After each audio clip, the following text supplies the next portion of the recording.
This is about your ability to understand what's happening and seeing it from an entirely different perspective. And when you can do this, when you can create a new belief that you can handle any emotion that comes your way, it all starts to fall into place. Hey friends, this is Dr. Charlie Hornes. I'm so glad that you are with me today. Look, I'm going to talk about something I am super excited about. Today, we're going to talk about how to rewire your brain for resilience. This is a mind shift journey that's what thought work is. It is a mind shift journey. At least that's what it is for me. That's what it has been for me this entire time. And it has been absolutely life changing. And every second I get to help teach this to you is just an absolute joy for me because it changed my life. And talking about resilience, that's a tough word. Part of me likes it, but part of me doesn't. It's kind of like that word tolerance. You know, when someone tells you they tolerate you, that's actually kind of an insult. It's not a nice thing, right? Resilience is kind of like that too. Or at least that's what a lot of people think. It has this, when you fall off the horse, you jump back on it kind of thing, pull yourself up by your bootstraps kind of thing, and never considers, someone that got kicked in the face by the horse or doesn't have bootstraps. There's a lot more, a myriad of nuance involved in this kind of stuff than just, get back up. And that's what resilience sounds like a lot of the time. But you know what? That's not what it is. So we're going to get into that. So if you're ready to learn about what real resilience is and how to rewire your brain for that, then this is the show for you. Are y'all ready? All right, let's go.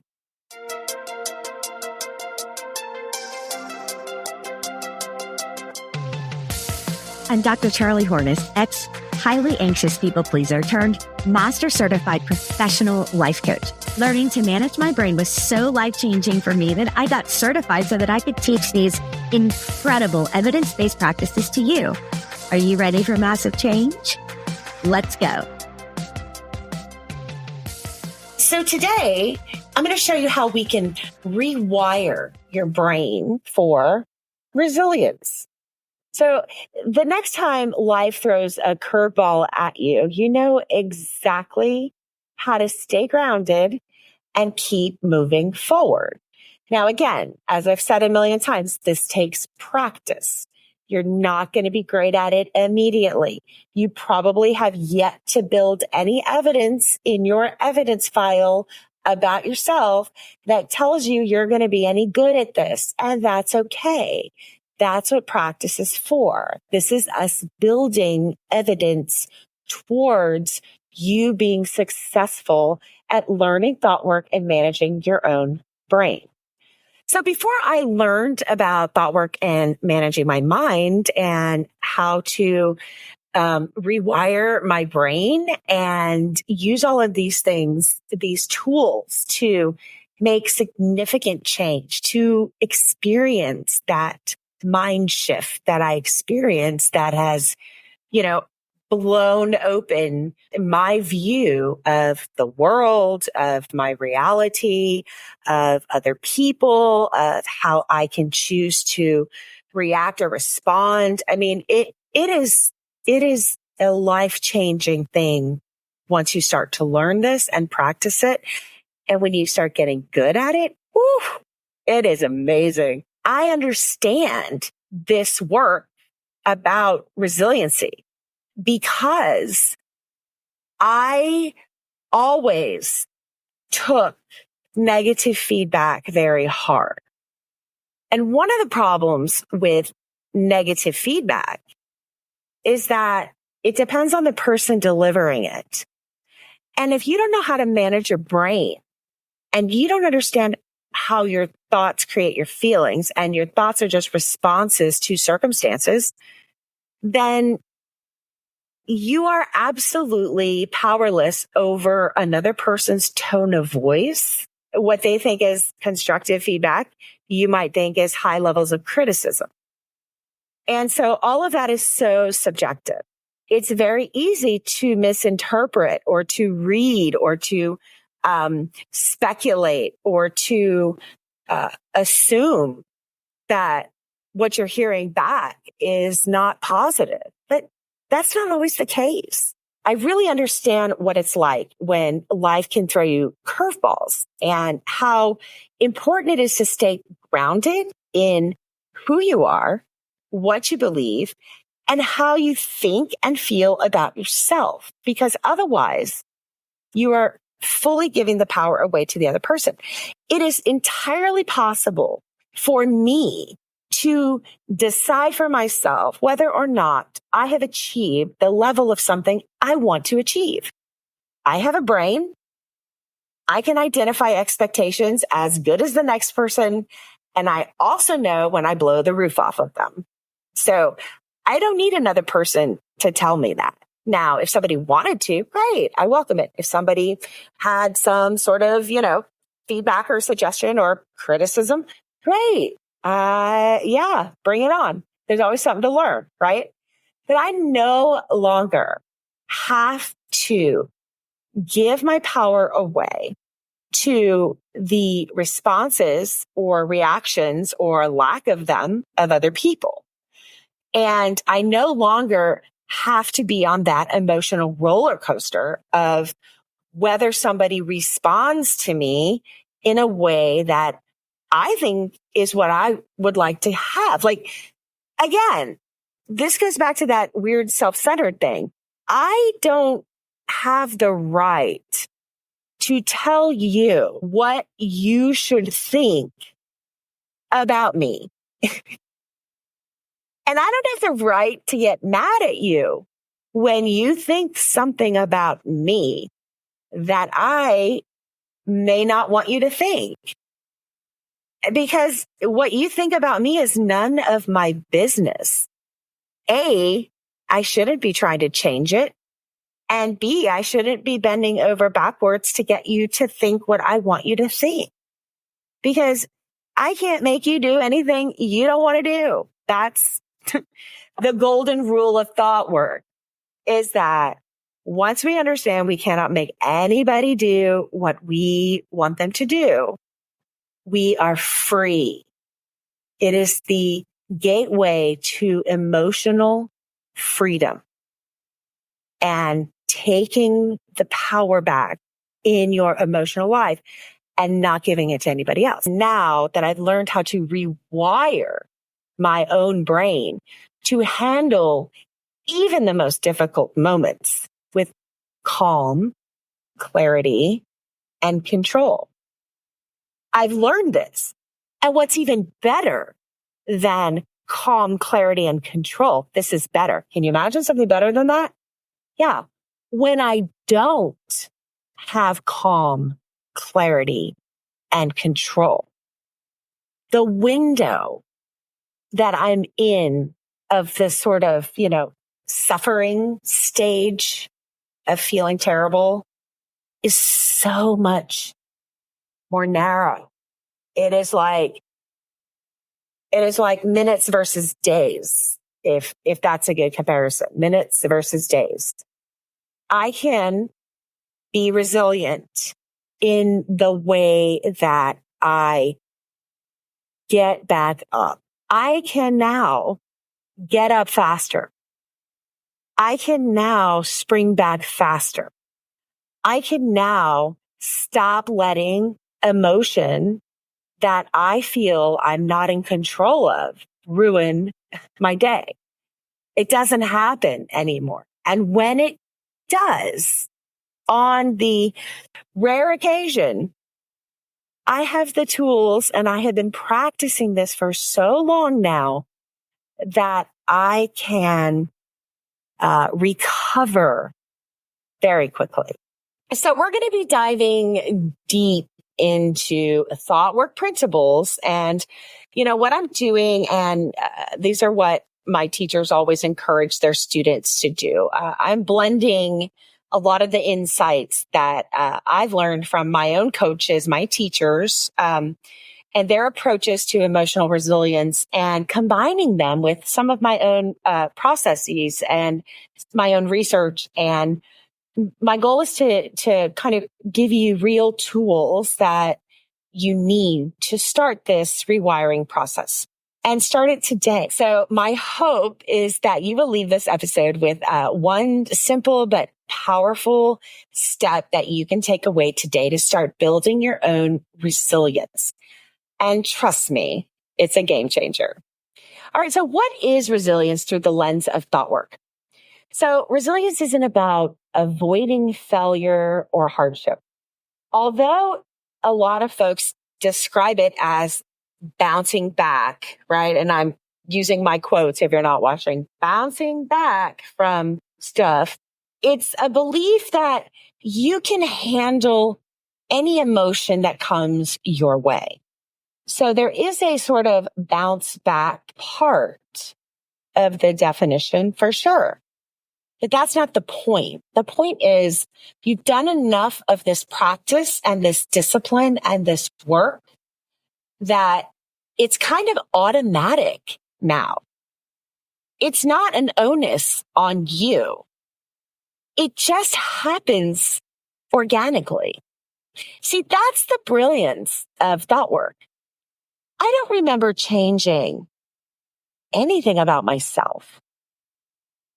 I don't remember after all of those years of thinking something was the matter or I couldn't get it right, just like, like my peers were. I just felt like stuff was wrong with me in ways that didn't seem to be that way for others. Now, there's the first step. Did you catch it? I was speculating about everybody else getting it right and me getting it wrong. See, no, that's not okay. And it was based on my emotional life, my feelings. And so much of what was happening around me, because I didn't understand how to manage my brain, I was giving all of my power away to all of those external circumstances. So this is not about avoiding failure. This is not about learning how to get it right. This is not about changing yourself. This is not about never facing hardship, because newsflash, you're a human and that's what we do. We face hardship every day. Somebody out there is facing a hardship every day, every second. This is about your ability to understand what's happening and seeing it from an entirely different perspective. And when you can do this, when you can create a new belief that you can handle any emotion that comes your way, it all starts to fall into place. So you never really change anything. This is an organic result of the work. It's like going to the gym for a year regularly and then waking up one morning and going, oh, I have a six pack. Wow. It's an organic result of the work that you do. When you do something over and over again, even if it's not tedious, like thought work is not tedious. It is simple. It is so simple. It's just not necessarily easy, especially if you're not doing it with somebody who can teach you how. The problem is that we know all of these things. I'm preaching to the choir here. I know that you're struggling with your emotional life. I know that you're not choosing this for yourself. I know that if you could fix it, you would fix it. It's not about knowing. It's about how. And nobody ever tells you how. And that's the problem. The good news is that's what I teach. I teach the how-to. If you want more how-to details, you need to run over to the website real quick and check out charliehornetscoaching.com/flash sale. because I have just dropped my holiday packages to get y'all through the holidays, because I know this is a tough year. And before I launch them for real, I'm giving you this crazy bananas flash sale price because everybody needs help. And I've created an inclusive tier of pricing. So there's something there for everybody. And even if you just get masterclasses, that's fine, because, the holidays are rough. And so I want to give you some of that today, and I want you to walk away with that. When it's discussed out in the world, there's this almost responsibility of behavior that is put upon the other who is being told they need to be resilient. And it can really sound like a cop-out. And it can really sound like an excuse by just telling you to, be more resilient. Learn to bounce back. Like, I'm sorry, I don't bounce. Okay. There's no bouncing involved, let alone bounce back. No, thank you. What this is a change of your perspective. It's a change of your mind, literally, to change your mind. It is a shift into a new way of seeing your reality, of seeing how your brain works, of understanding what has been behind these terrible feelings you have been having for so long, and how to finally get them to stop. And most of it is by learning to manage your brain. Again, it's very simple. It's not easy. So I never quit doing anything. I never changed anything other than having a sense of willingness and showing up. That's the key to be a student of thought work, is you got to be sick and tired of feeling sick and tired. You have to have, hit your quote emotional bottom, and you're just tired of it. And you may not know the how to, but you've had enough, to the point you become willing to try something different, because what you've been doing hasn't been working, but you don't know the how to do something else.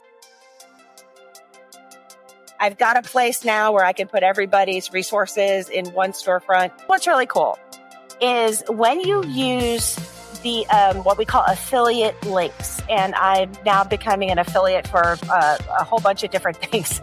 It's all on my website at charliehornesscoaching.com, and it's on the bonus resources page. What happens is when you purchase something off of that, a portion of it goes back to the show. And so what you're doing basically when you buy from there is you're supporting the show at no additional cost to you, which is kind of like the coolest thing ever. It's going to help us continue to create content for you and bring on incredible guests that are, they blow my mind. So I'm hoping they will blow your mind too, whether it's metaphysics and psychology and theology or high fantasy romance. You're going to find your next favorite read right there. Let's go. If we look at the actual definition of resilience, the capacity to withstand or to recover quickly from difficulties, toughness. So the semicolon, toughness. And then it has the other definition, the ability of a substance or object to spring back into shape, elasticity. Now, I'm a big nerd on definitions, mainly because I think that a lot of the time we think we know what a word means, but until we really look it up, we don't. And so I have this is my dictionary. I don't even know how long I've had this thing. I've had this forever and I refuse to replace it. I don't know why.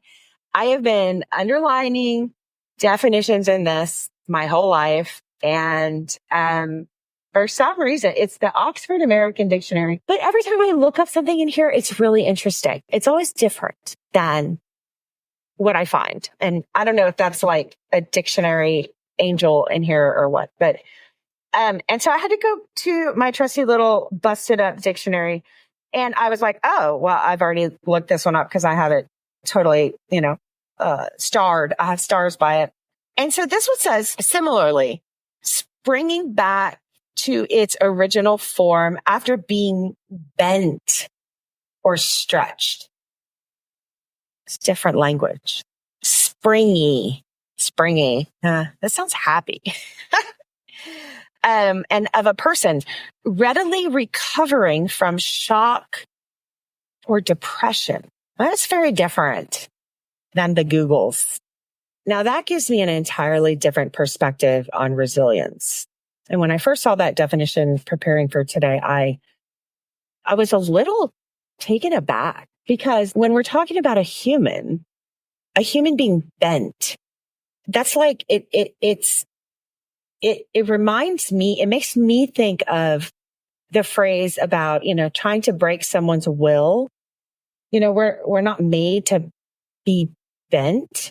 There's a brokenness piece that I heard when I heard that, something readily springs back from being bent. And I can't think of many humans that, quickly spring back into shape from being bent. The readiness to spring back from shock, from depression, that's pretty heavy for a definition of resilient. But as I consider it more and more, it's totally appropriate for thought work because that is what we do with thought work. So this isn't pulling yourself up by your bootstraps. This isn't superficial bullshit.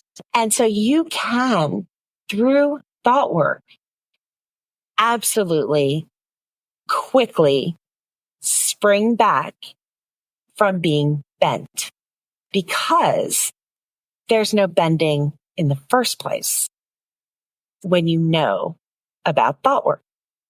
It reminds me of the spoon scene in The Matrix where Neo is trying to bend the spoon. He sees the kid and the kid is doing like crazy mind work and Neo can't figure out how to bend the spoon. And the kid says, well, the trick is there is no spoon. That's the trick with mind work. That's the trick with managing your brain. Having a managed mind is to understand, hey, there is no spoon.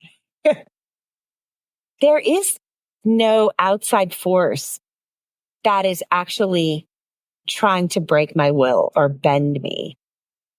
That is my thoughts interpretation of whatever's happening around me.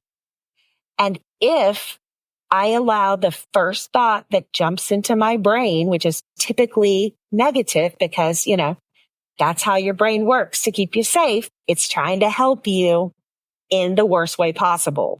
When those thoughts immediately jump into our brains, we often run with them automatically. The first thought is, oh, they must not like me, blah, blah, blah. No, you don't know that. And even if they do, it's just their opinion. It's their own thoughts. It's their own story that they're telling themselves. It's their own inner dialogue. It's their own narrative that they're telling themselves. We all live in our own story, all of us, which means you can rewrite it. Yeah.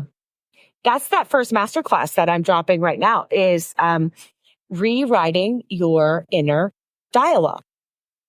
The dialogue that is just on loop in your head. None of that's true. You don't have to listen to any of that and you can change it at any time. There's no spoon.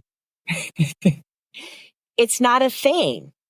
So I want you to look as we talk about rewiring our brain for resiliency. I want you to look at this through the lens of this definition. Springing back after being bent. Well, how is that possible? Well, we don't let being bent be a thing because it's entirely in our power and our control. whether or not somebody can influence our mental will. Physical, whole nother story. Run. That's my answer. Run. But when we're talking about the interpersonal situations out there in the world, as we get ready for the holidays, as folks start heading home, sitting at those tables, and, we don't choose our families, but somehow we all end up choosing to share meals with them on the big holidays, which is lovely. You may or may not want to be there, and it's different for everybody. And as you get ready for this season that's coming, and the season that's very difficult for many people, we have to start to understand that we are the ones giving the power away when we let other people's thoughts, feelings, actions, words, when we let those things disturb us, when we let them bend us. And once you understand how to rewire your brain for resiliency, then either the bend doesn't happen at all because there's no spoon. I was so moved when I really considered, and this is why I always look words up.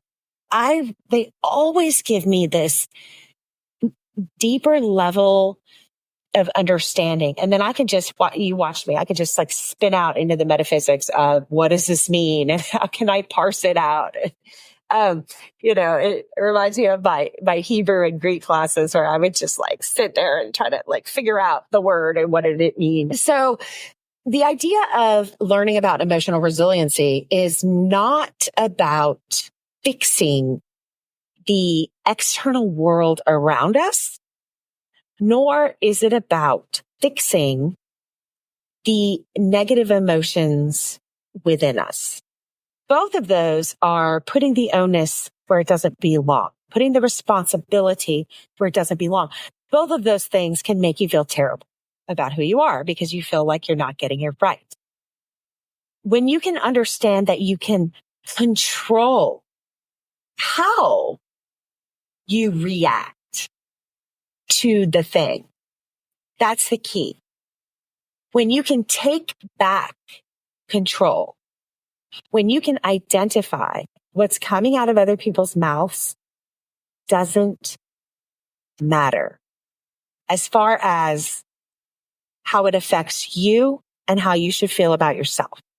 When you realize that it doesn't matter what they say, it has absolutely no bearing on you and your life and your self-worth and your self-love and your respect for yourself and your confidence and the knowledge of the incredible and amazing person you already are right now. None of that has anything to do with you and everything to do with the story that's running, the narrative, the inner dialogue that's happening in the other person's brain.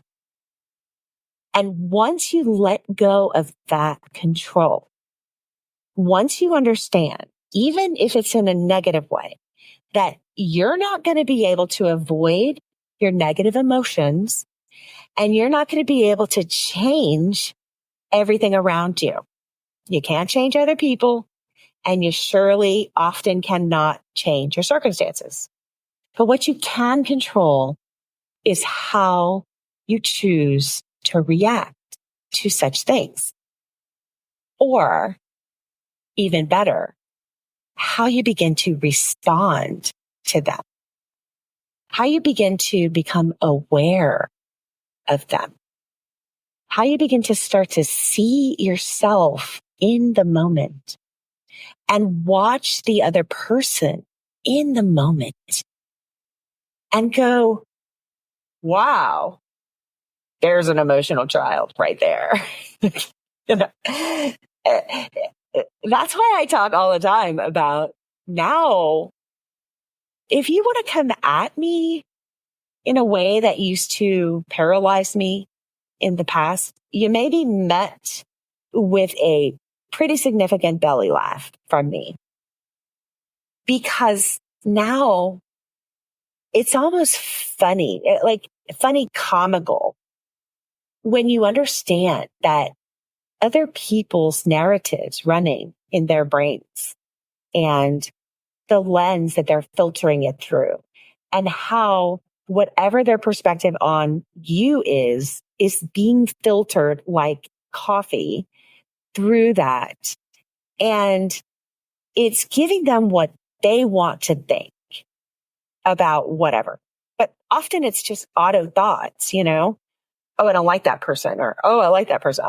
Who decides how we like one another? Science is still not quite figured out what it is that makes us like each other. Because if we could figure that out, then, nobody needs marketing anymore. We just, do that. No, it doesn't work that way. You don't know what's going on in their brains. So it's all made up. And once you get that, you can start laughing too, because it's pretty comical when you really get to the place of the mind shift that I am hoping to take you on the journey towards. I used to think this word meant strong and powerful, powering through difficulty. But that's not it at all. The truth is, it's more about how we manage our thoughts and how we see them for what they are, and how we decide how we're going to respond. That's the point. But how exactly do you start to rewire your brain to do this? Well, let me break it down for you a little bit, okay? So we're going to talk just briefly about the science of rewiring your brain for resiliency. We talked about this before. The word is neuroplasticity. And, the science is in the neuroscience world. Again, I'm not a neuroscience scientist, but gosh, am I a nerd about it. So I just geek out all the time. Your brain is constantly making these new neuro connections based on what you repeatedly think, feel, and what you do. So imagine it is like walking a path back and forth in the woods. And over time, you start to wear that path down. It becomes a pathway, right? There's a story, and I don't know where it comes from. And so I can't give it credit. If anybody knows this story, let me know. But apparently there was a school being built. And instead of laying down the sidewalks, maybe the president of the school said, let's put the grass down or whatever, and then give us some time. And what they were able to see was the paths the students were automatically taking naturally to get to places. And that's where they laid the sidewalks. Your brain is the same. As you repeatedly think, feel, and do things, you start to carve those pathways. So this means that your brain is literally wiring your neurons together. And it's wiring for one of two ways, either for resiliency or for reactivity. Those are your only options. You're either going to be resilient, as in there is no spoon, right? I'm not going to bounce back from being bent because there's no bending. Or reactivity, which is living in fight or flight constantly, letting your emotions run the show, letting other people seemingly have entire control of your emotional life. That doesn't sound like a good time, does it? But here's the good news, neuroplasticity. You can rewire your brain. You can rewire your brain because it's not set in stone. It's a living thing. It changes. That's the neuroplasticity. So if I've created a well-worn path in one direction, I can recreate a well-worn path in a different direction. It just takes practice, or walking the path back and forth, right? That's the discipline. So thought work taps into this process to help you create these brand new patterns of thought or new pathways that you're walking back and forth. You have to start to think about what thought better serves you when you're feeling that visceral trigger or pushed button. If a thought doesn't serve you, as in creates the feeling within you that you would prefer to have, then it needs to be replaced with a thought that does serve you. We're not trying to fix your emotions. You can't fix your emotions. This is to build the capacity for you to be able to experience every emotion out there. Because at any time, any emotion can come at you because we're human. You can walk out the door and the good Lord knows what could happen. So you have got to learn to have the capacity. You have got to raise your threshold of dealing with any emotion that could come your way and not make it mean something terrible about who you are. And if you expect to never have to experience negative feeling, you're going to be sorely disappointed because at any time, it's 50-50. You can go either way. The most incredible stuff is going to happen in your life, but there's also opportunity for devastating things. As much amazing stuff as you can imagine happening, there has to be that counterbalance. Otherwise, the amazing stuff doesn't mean anything. It's not a thing unless its opposite is there. So we have to accept that life is 50-50. But as you build the capacity with this new work to feel all of the emotions out there and not allow it to mean anything about yourself, especially anything terrible. See, that's the work. That's how you stop feeling terrible. If you heard the episode where Mayor Mary and I were talking and she starts talking about being of service, that's the way to get out of your head. And a lot of people do not understand that even if you're sitting around beating yourself up, it's still thinking about yourself, which is entirely self-centered. And when we think of self-centered, we think of arrogance or, conceited or whatever. No, more often than not, self-centered are people that spend all day thinking about themselves and it's bad. But who are you helping in the world when you do that? So when you start to feel all of the emotions that are possible out there, and you start to understand how amazing you are as the unique creature that you are, just as you are, then you get to take power back and you get to stop telling yourself that all the emotions you're feeling are meant to say something terrible about who you are, because that's not true.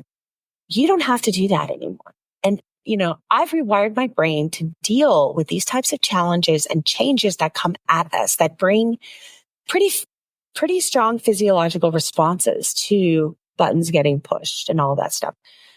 We can learn to do that without the spiraling. It's the coolest thing I've heard. How do you start rewiring your brain for resilience? Well, it really starts with one simple but extremely powerful step. So we're going to go through some of this real quick. The first step of rewiring your brain is becoming aware that you're having automatic thoughts. That's the biggest hurdle.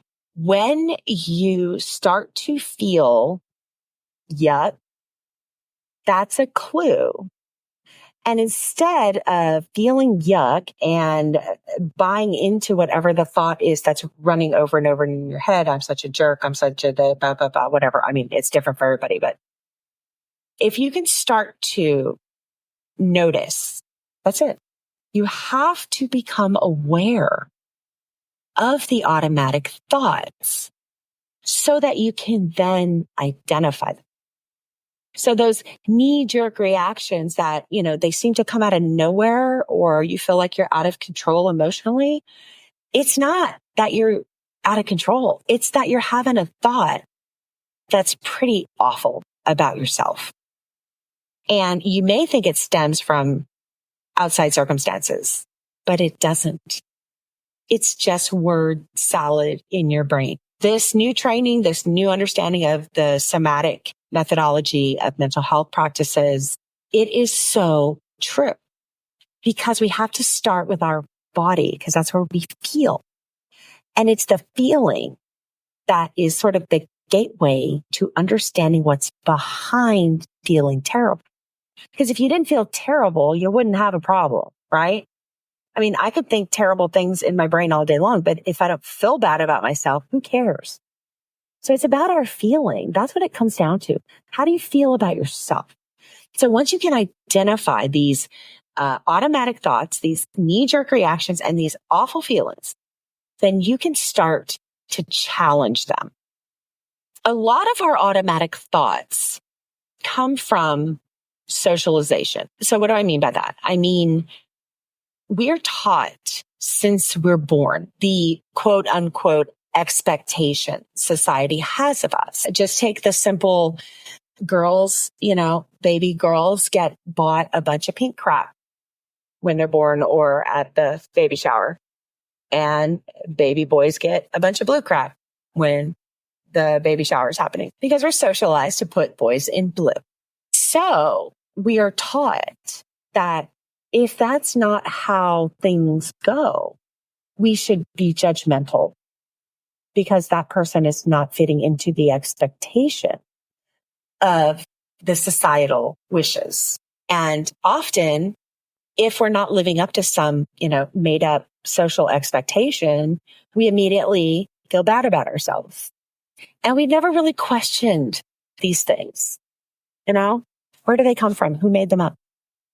But when you start to challenge, when you start to push back, when you start to resist and question these thoughts, that is when you begin to gain the power over how you respond to them. Let's say let's go back to the holidays since that's coming up. Say your family, you're at that dinner table and one of your family members starts pushing your buttons and your immediate thought is, they're doing this on purpose to annoy me, or they've never respected me in this family. But is that true? What evidence do you have that someone is purposefully trying to annoy you? Maybe they're just saying what they think is the right thing to say, and you happen to think the right thing is something different. Well, some things are probably much better to say than others, for sure. And some things that get said probably need to be called out on. But we also don't have to feel bad about that. If that's your decision and that's how you want to respond, great. You don't have to go to bed and ruminate over it over and over and over again. It's not worth it, right? You're probably not going to change Uncle Cardboard Box's mind anyway. So keep your peace of mind. However, do you have evidence that these folks are doing it on purpose or that they don't respect you? This is about how you feel about you, right? If you believe they're trying to annoy you, there's a connotation of dislike or disrespect. Is that really what you think your family, you're sitting around having a holiday meal is doing intentionally? Sometimes they are, sure. But how long has your brain been latching on to that thought? How many years has your brain been latching on to the thought And every time you sit with this, this member of the family or whomever it is, or whoever's passive aggressive or whoever says this, that, and the other, how long have you connected the neural pathway between, what this person says and this thought that I have, which creates this terrible feeling that I have? For how long have you been telling yourself that? And ask yourself, is it true? Is it true? Can it be proven in a court of law? But once you start to become aware of your automatic thoughts, and once you begin to challenge them, that's when the shift in perspective really starts to happen. So here's something you can do right now. Think about a recent situation that made you feel reactive or upset. Write down the thought that you had in the moment. Think about how you felt. If you focus on the feeling, then usually the thought that you had that created that feeling, you can remember it then. And then try to pinpoint what the thought was in the moment. Once you've grabbed the thought, ask yourself, is this thought really true? Is this thought serving me? Is this thought harming me? And then ask yourself this, what if you didn't believe this thought? How would you feel instead? So this is just the beginning. Take a look at those steps that we went over. And I've also created a sort of PDF interactive workbook thing you can go through and practice some of this. It's in the show notes. You'll see a link down there that has all of the resources. Click on that. And also, don't forget, I have my Amazon storefront. So I'm just putting all of the resources in one place there. So you can find everything in a curated list for each show, plus a whole bunch of other nonsense that I think is fun. And a lot of fun stuff that my guests have been sharing that they just love. They just think that's fun too. You can kind of get to know them a little better. So just remember, when you start to challenge your thoughts, you open the door to the potential to rewire your thoughts, rewire your brain towards health. And the more you do this, the more you practice it, the more you fall on your face at it, it's good. Because the more resilient you become, you start to spring back quickly from being bent, from shock. Yeah, I hear that and I think that's fight, flight, freeze, or fawn. Are you saying if I become resilient, if I rewire my brain for resilience, I can stop or I can bounce back quickly from shock, which is fight, flight, freeze, or fawn? Yes, you can. I did. So this is just scratching the surface. And in my upcoming holiday program, we'll be diving much deeper into this, rewiring your brain step by step so that you're not just surviving the holidays, but you are thriving through them. This is the foundational skill of emotional resilience. This is a pretty significant key to learning thought work. And if you're ready to take the next step, my full course on emotional resiliency and emotional confidence mastery, those will be coming out in the new year. You'll get a taste of that if you grab my masterclasses that are out right now. If you still don't know which path would work for you, take my quiz. Find that at charliehornesscoaching.com/quiz. Take that, and that will give you some extremely detailed results. And then it will let you know if any of my programs might be even more helpful to you. And for now, start challenging those automatic thoughts. Grab the guide, start practicing, and you're going to begin to rewire your brain today, right now. Remember, resiliency isn't something you're born with. It's something that you create. I'm excited to get you started on this journey. This is just the beginning. My friend, you've got this. All right, I'll talk to you soon.